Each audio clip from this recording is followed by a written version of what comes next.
नमस्कार, मी स्वाती गोडसे. आपण पाहताय न्यूज 18 लोकमत. सकाळी 9च्या बातम्यांमध्ये आपल्या सगळ्यांचं स्वागत. आणि बुलेटिनच्या सुरुवातीला बातमी उद्धव ठाकरेंच्या सभेची. आज हिंगोलीमधील हदगाव इथे छत्रपती शिवाजी महाराज चौकात सायंकाळी 6 वाजता उद्धव ठाकरेंची सभा होणार आहे. तर या सभेकडे संपूर्ण मराठवाड्याचं लक्ष लागून राहिलंय. त्याचबरोबर पृथ्वीराज चव्हाण यांची देखील आज औरंगाबादमध्ये सभा होणार आहे आणि शरद पवारांची गुहागरमध्ये सभा होणार आहे. एकूणच आज देखील सभांचा धडाका या ठिकाणी पाहायला मिळणार आहे. 3 दिग्गजांच्या सभा आज होणार आहेत.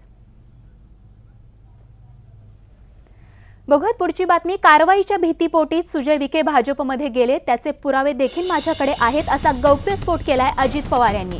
आमच्या न्यूजरूम चर्चा या विशेष कार्यक्रमात अजित पवार बोलत होते आणि यावेळी मावळ शेतकऱ्यांवर गोळीबार तसंच त्यांचं अनेक वर्षांपूर्वीचं धरणांबाबत वादग्रस्त विधान या सगळ्यावर देखील आमच्या न्यूजरूम चर्चेमध्ये अजित पवारांनी स्पष्टीकरण दिलंय. तर सुजय विखेंबाबत एक धक्कादायक विधान त्यांनी केलेलं आहे आणि ते म्हणजे कारवाईच्या भीतीपोटीच सुजय विखे भाजपमध्ये गेलेत आणि त्याचे पुरावे देखील माझ्याकडे आहेत, असा गौप्यस्फोट देखील अजित पवारांनी केला. इतर जे आहेत, जे नेते आहेत, त्यांच्या मुलांना हे कळत नाही का? तुमच्या पक्षातले असोत की सगळे बीजेपीत चालले, त्या लाटेत वाहून चालले? सगळे बीजेपीत नाही चालले. मी तुम्हाला उमेदजी सांगतो, त्याच्यात ज्यांच्या काही अडचणी समोर निर्माण झालेल्या आहेत त्या अडचणी सोडवण्याच्या करता हे तिकडं चाललेले आहेत. यांच्या प्रत्येकाच्या अडचणी आहेत. हे जे गेले ते प्रत्येकाची अडचण आहे. कुणाची खाजगी साखर कारखान्याची आहे, कुणाची सहकारी साखर कारखान्याची आहे, कुणाच्याकडनं काही त्यांच्या कंपन्याच्याबद्दल काही अडचणी निर्माण झाल्या, कुणाच्या काही पतसंस्थांच्या मधलं घेतलेलं डिपॉझिट परत करता आलेलं नाही आहे, त्यांच्या दारात सकाळी लोक जाऊन बसतात. काहींना दिवाळीमध्ये त्यांनी FRP नाही दिलेला आहे, साखर कारखान्याचं पेमेंट थकलेलं आहे, त्याच्यामुळे ते पेमेंट देण्याच्या करता आता आउट ऑफ वे जाऊन काही आर्थिक मदत मिळाली पाहिजे. आउट ऑफ वे जाऊन आर्थिक मदत मिळवायची म्हटलं तर सत्ताधारी पक्षाकडे गेल्याशिवाय ती मिळू शकत नाही. विरोधी पक्षाकडनं तशा प्रकारची मदत झाली तर तिथं इन्क्वायरी चालू होईल. आणि आता थेट जाणार आहोत कोल्हापूरला, कारण कोल्हापूर येथे शरद पवारांची पत्रकार परिषद सुरू आहे.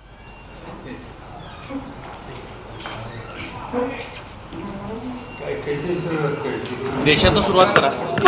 देशाच्या राज्यात खरं सांगायचं म्हणजे मी काय अजून महाराष्ट्राच्या बाहेर गेलेलो नाही. काही देश म्हणजे राज्यातच आहे. साधारण 14-15 जिल्ह्यात मी आतापर्यंत जाऊन आलो आहे आणि आता सोलापूरला जाऊन मी रत्नागिरी जिल्ह्यात आलो आहे. महाराष्ट्रातील देखील मला दिसते की दिवसेंदिवस काँग्रेस पक्ष, राष्ट्रवादी काँग्रेस पक्ष त्याची जे मित्र आहेत स्वाभिमानी आणि अन्य, या सगळ्यांना अनुकूल अशा प्रकारचं चित्र दिसते. ते अनुकूल हे सांगायला एकच उदाहरण पुरेस आहे की आतापर्यंत निवडणुका अनेक झाल्या. देशाच्या प्रधानमंत्री सभांचा 1-2दा महाराष्ट्राची येते.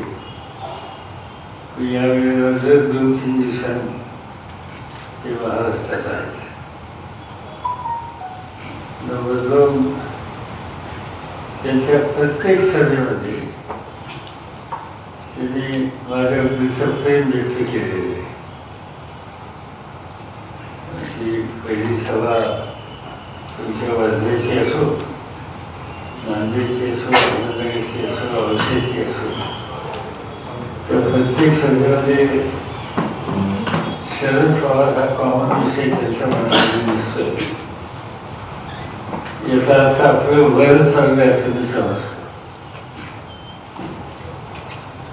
साधारणतः त्यांनी ज्या काही गोष्टी आम्हाला लोकांच्या बद्दलच्या जाहीर सभेत सांगितल्या त्याच्यामध्ये आता त्यांचा सुरुवातीला त्यांचा व्यक्तिगत हल्ला होता. त्या 2-3 व्यक्तिगत हल्ल्याची त्यांना फीडबॅक मिळालं. त्यांनी त्यांचा टोन थोडा सुधारला. तो टोन सुधारलेला टोन बरं माझ्याबद्दल बोलायचं, पण असं का करतात असं प्रश्न उपस्थित करायचा. आणि काल त्यांनी सांगितलं की काँग्रेस ही काश्मीरच्या प्रश्नावर फुटीच्या जे फुटीरवादी लोक आहेत त्यांच्या सभेत जातात. आणि असं असताना मी त्याबद्दल भाष्य करत नाही. हा प्रश्न काल प्रधानमंत्र्यांनी नगरच्या सभेमध्ये काढला. एक आपण समजून घेतलं पाहिजे की ज्याचा जो आग्रह होता किंवा हे होता तो रोग जो त्यांचा होता तो काश्मीरच्या माजी मुख्यमंत्री महबूबा मुफ्ती यांच्याबद्दलचा होता.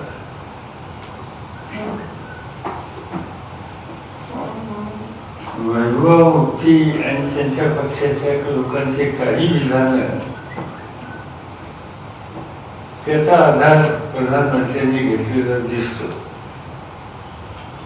पण माझ्याकडे प्रश्न असा आहे, आम्ही काही महबूबाच्या बरोबर आमची काही ॲडजस्टमेंट नाही, अलायन्समेंट नाही, काँग्रेसही नाही.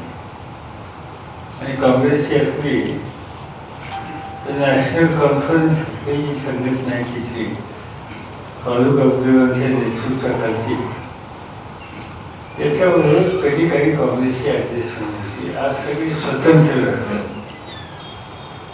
पण महबूबा मुख्यमंत्री असताना त्यांच्या सरकारमध्ये भाजप सहभागी झालेला होता. भाजपचे मंत्री होते आणि म्हणून ज्या भाजपचे मंत्री महबूबांच्या बरोबर सहभागी झालेले होते त्या पक्षाचे नेते प्रधानमंत्री खरं म्हणजे तर त्यांनी उत्तर त्याचे खायचे उत्तर माझ्याकडे मागतात. म्हणजे सहकार्य ते करतात, त्यांच्या सभेत ते एकत्र राहतात. आज जे काश्मीरमध्ये खऱ्या अर्थाने काही वेगळं चित्र दिसते त्याचं कारण आहे की 3-1 वर्षाच्या पूर्वी 3-4 वर्षापूर्वी विशेषतः ज्या वेळेला नरेंद्र मोदी सुरुवातीला प्रधानमंत्री झाले तर ते एक दिवशी काश्मीरमध्ये गेले. काश्मीरमध्ये जाऊन त्यांनी काश्मीरच्या विकासाच्या संबंधीचा एक चांगला कार्यक्रम काश्मीरच्या जनतेच्या समोर मांडला.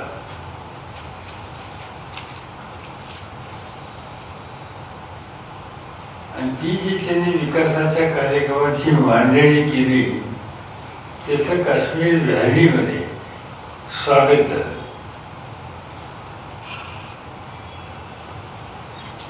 परंतु आता 4 वर्ष होऊन गेली, त्यातल्या एकाही गोष्टीच्या संबंधीची अंमलबजावणी झाली नाही.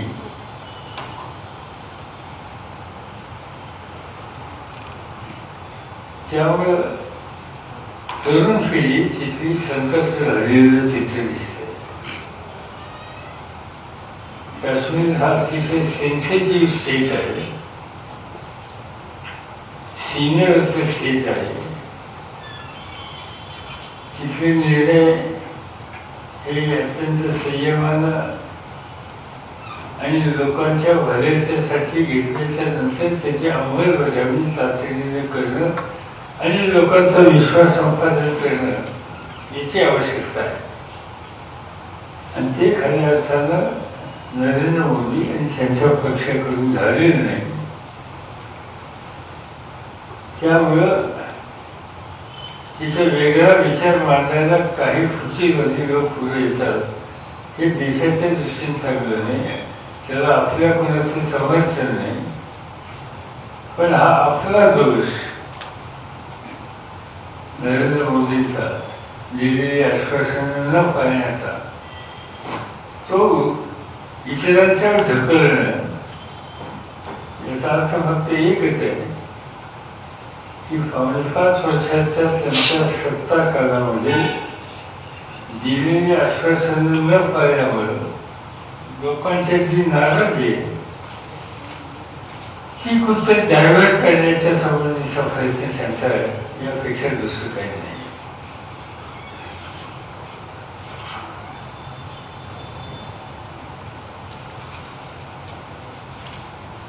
दुसरं असं दिसतंय की मला सगळ्यात चिंता या मोदी कालखंडाची ही आहे की देशातले जे इन्स्टिट्यूशन्स आहेत, संस्था आहेत, त्यांच्या हल्ला व्हायला लागलेला आहे आणि ते राजकीय कामासाठी वापरतात. जसं या देशाच्या इतिहासात कधी असं घडलं नव्हतं की सुप्रीम कोर्टाचे 4 न्यायाधीश पत्रकार परिषद घेतात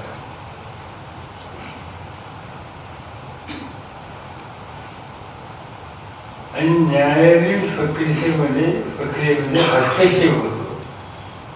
असं कधी या देशात सांगितलं नव्हतं. यावेळी ते सांगितलं गेलं आणि ती पत्रकार परिषद घेणाऱ्या लोकांच्या मध्ये आज या देशाचे सुप्रीम कोर्टाचे जे सरन्यायाधीश आहेत ते त्याच्यामध्ये होते.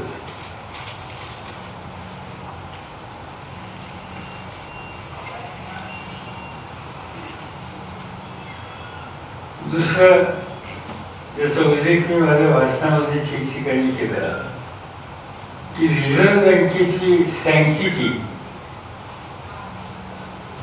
ही आतापर्यंत सगळ्या राज्यकर्त्यांनी सांभाळली होती. मोदींच्या काळामध्ये त्यांनी नेमलेले रिझर्व्ह बँकेचे गव्हर्नर उर्जित पटेल गुजरातमध्येच होते. निवडणुकीच्या नंतर ते 6 महिन्यात राजीनामा देऊन निघून गेले. त्यांनी काही स्टेटमेंट अधिकृत केलं नाही, पण काही जवळचे लोक सांगतात की त्यांच्या कामातला दैनंदिन हस्तक्षेप हा त्यांना मान्य नव्हता आणि म्हणून त्यांनी राजीनामा दिला.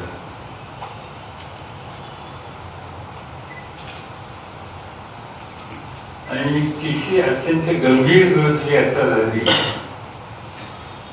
ती लष्करातल्या काही वरिष्ठ अधिकारी आणि अन्य अधिकारी त्यांनी दिलेलं राष्ट्रपतीला पत्र आणि त्या पत्रामध्ये 2 मुद्दे असले. एक उत्तर प्रदेशच्या मुख्यमंत्र्यांचं स्टेटमेंट आहे भारतीय सेनेनं जे काही शौर्य दाखवलं त्या सेनेचं अभिनंदन करताना मोदी सेना असा त्याचा उल्लेख युपीच्या सीएमने केला. आणि दुसरी गोष्ट सैन्याच्या शौर्याचा राजकीय फायदा घ्यायचा प्रयत्न राज्यकर्त्यांच्याकडून केला जातो. हे 2 गोष्टीच्या बद्दलची खंत या सिनियर अधिकाऱ्यांनी व्यक्त केली. त्याच्यामध्ये आता वृत्तपत्राचा तुम्ही बातमी छापली की काही लोकांचं म्हणणं आमच्या सह्याच नव्हत्या, पण काही लोक त्याच्यामध्ये जे एकेकाळी लष्कर प्रमुख होते ते वाचव पुढे आले आणि ते सांगितलं की आमची सही होती, आमची सही होती असं सांगणारे एक लष्कराचे प्रमुख त्याच्यामध्ये पुढे आले. त्यांनी संमती या सहीला दिली होती असंही सांगणारे आणखी ग्रस्त आले. पण काही लोकांनी सांगितलं की आमची संमती नव्हती ही गोष्ट केली. पण माझ्या मते अगदी 10 पैकी 2 लोकांनी जरी सांगितलं की आम्ही सही केली आणि हे आमचं मत आहे आणि ते लोक लष्कर प्रमुख होते, तर मला वाटते ही अत्यंत गंभीर गोष्ट आहे. या देशातलं लष्कर असेल, रिझर्व्ह बँक असेल, न्यायालय असेल, या सगळ्या इन्स्टिट्यूशन्सवर आता हल्ला होतोय आणि त्या इन्स्टिट्यूशनचा स्वतःच्या राजकीय स्वार्थासाठी वापर करण्याची एक भूमिका दुर्दैवानं आजच्या प्रधानमंत्र्यांच्या नेतृत्वात हे देशाच्या संसदीय लोकशाही पद्धतीला आणि संविधानाला अत्यंत घातक आहे. आणि म्हणून ही राष्ट्रीय घातक प्रवृत्ती ही पराभूत केली पाहिजे हे आव्हान माझं देशातल्या जनतेला आहे. मी जे सतत फिरतोय सध्या, आता महाराष्ट्रात फिरतोय, इथं एकदा संपल्याच्या नंतर बाकीच्या ठिकाणी सुद्धा काही ठिकाणी जाणार. काही ठिकाणच्या निवडणुका संपल्या. रात्री मला चंद्रबाबू नायडूंचा फोन होता की आंध्रमधली इलेक्शनची प्रक्रिया संपली, तिथे काही जायचं कारण नाही, पण जिथे शिल्लक आहे तिथे जाऊन ही एक जागृती लोकांच्यामध्ये करण्याची आज आवश्यकता आहे. आणि तो एक तरी कार्यक्रम मी आणि आमच्या सहकार्यांनी घेतलेला आहे.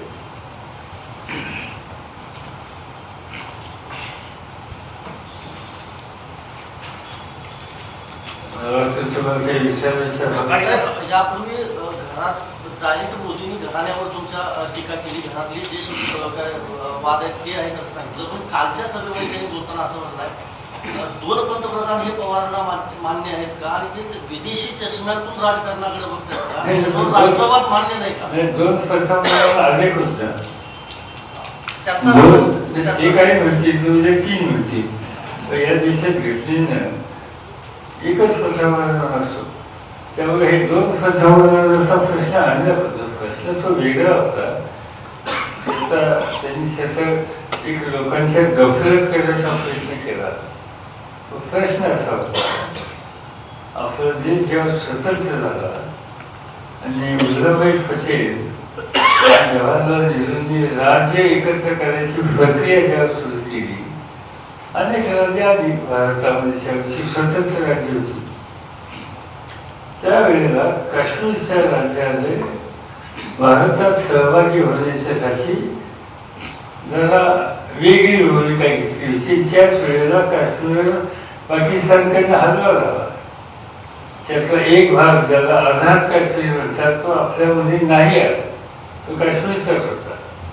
राहिलेला जो भाग होता तो भारतात यावा असा भारताचा प्रयत्न होता, नेहरूंचा होता, वल्लभभाई पटेलांचा होता. आणि त्यावेळेला काश्मीरचं राज्य कोणाकडे होतं?